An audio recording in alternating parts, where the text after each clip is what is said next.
Victory parties and concession speeches. Coloradans made their voices heard, and most of the race results are in. Last night's results setting the stage, of course, for the midterms this November. That's when we'll vote for the state's next governor, among other races. Some of the House races could determine which side of the aisle takes control of Congress in D.C. this fall. Thanks for joining us here at 7:30. I'm Drew Carney. And I'm Corey Rose. We have team coverage tracking the latest from the key races and what it all means as we head into November. Let's get right to 9 News reporter Courtney Yoon with the latest from one of the most watched races in the state, House District 1. And history was made here, Courtney. Yes, that's right, Corey and Drew. It was the end of a decades-long run in Congress for one candidate.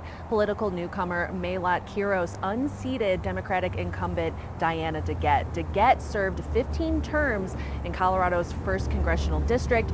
That's about as long as 29 and as old as 29-year-old Kiros. So Kiros celebrated her win last night at the Broadway in Denver. She kept an early lead before the race was called around 10 p.m.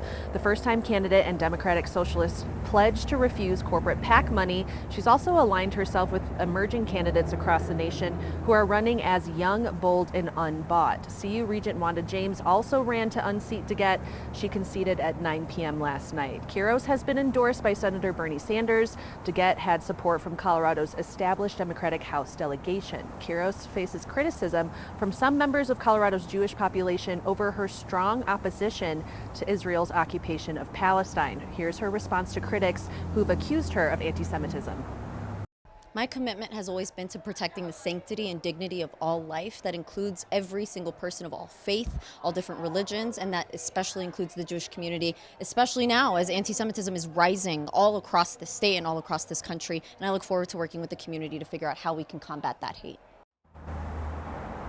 If elected in November, Kiros would become Colorado's first Democratic Socialist elected to Congress. It marks a shift towards more progressive leadership in one of the state's most reliably Democratic districts. Live in Denver, Courtney Yoon, 9 News.